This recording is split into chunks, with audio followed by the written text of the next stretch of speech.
In this video, I'm going to list my top 10 picks when it comes to affordable studio gear and gadgets for music producers.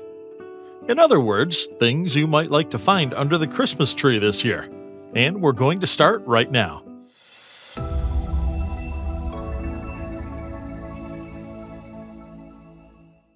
If this is your first time here and you want to learn all about FL Studio and music production in general, then make sure you hit that subscribe button and the bell as well. Without further ado, here's my top 10 picks, plus a little bonus tip towards the end. Number 1. The Scarlett Solo. This is one of the best-selling audio interfaces out there. The Scarlett range, just like their previous models, are well known for good sound quality, good quality preamps, and low noise. They all come with a superb low-latency ASIO driver, which makes recording a breeze. This is a great interface for beginners and professionals alike. It's one of the cheapest ones out there, but also one of the best. I recently bought one myself because it's so small and portable, which is great when I'm traveling. It's also very easy to set up and get started. If you don't have a dedicated audio interface yet, now might be the time.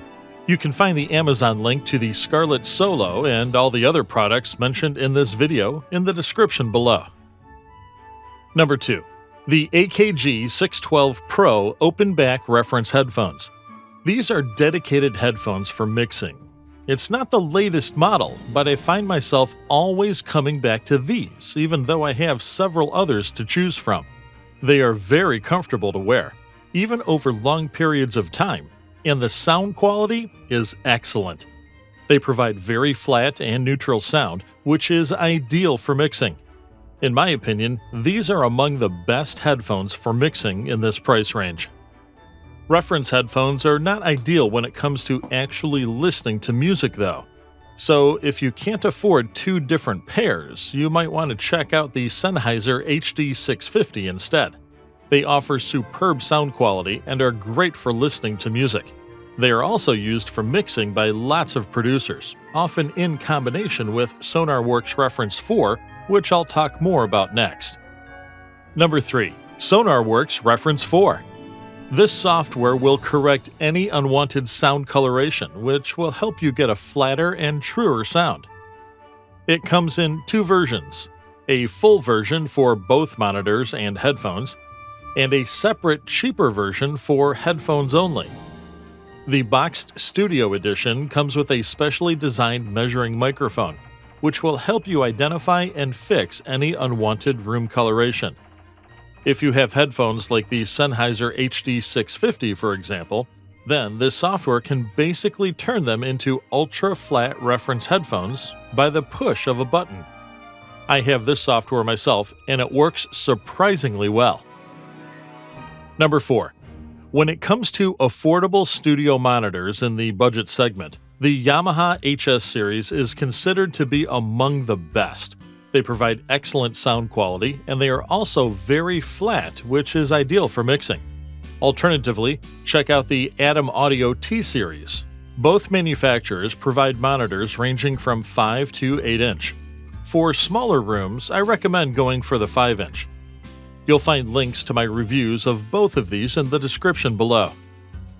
Number 5. The Korg Nano Control 2. This is a great little mixer. It's small enough to fit in a laptop bag, and it's also very affordable. It's great for anyone who doesn't have a Midi keyboard and wants to record live automation, for example. It provides you with faders, knobs, as well as transport controls. I use this myself mostly as a quick access to adjust my bus channels for leads, bass, drums, and so on. Number 6. Here we have some acoustic isolation pads.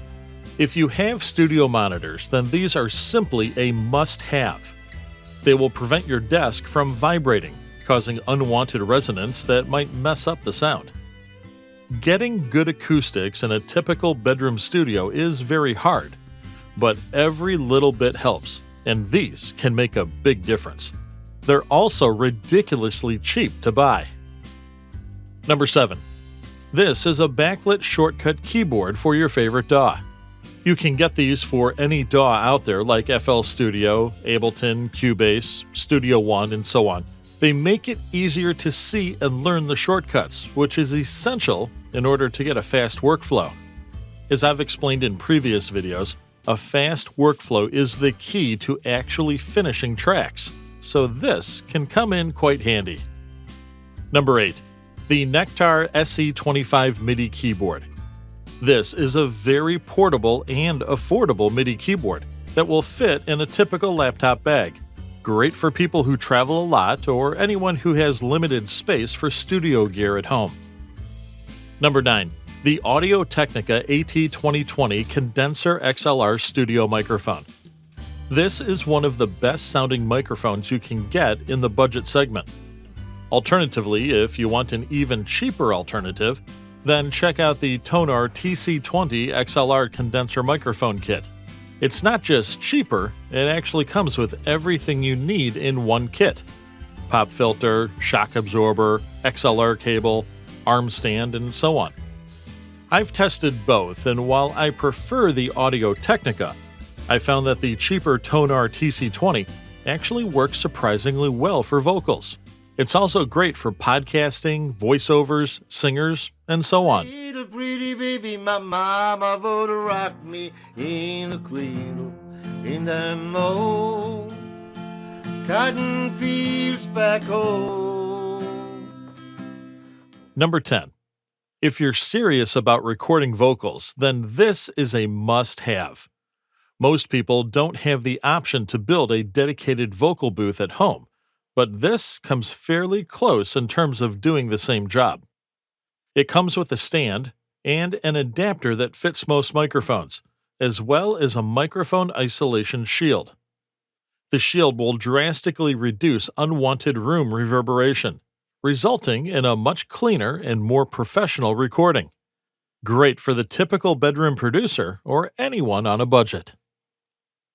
Last but not least, I want to throw in a little bonus tip. If you own a MIDI keyboard and you're not great with music theory, then this could come in handy. These are note stickers that you stick on your keys. They'll make it easier to learn the notes, and they're also very cheap to buy. You can find the Amazon links to all the products listed in this video in the description below. I'm also adding links to some of the relevant video reviews I've done. I'd like to thank our Patreons for their ongoing support, and as always, if there's any specific tutorial you'd like us to make, or if you have a question, just let us know in the comments below. Also, make sure to check out the links below if you need feedback on your music, mixing, mastering, and so on. Thanks for watching.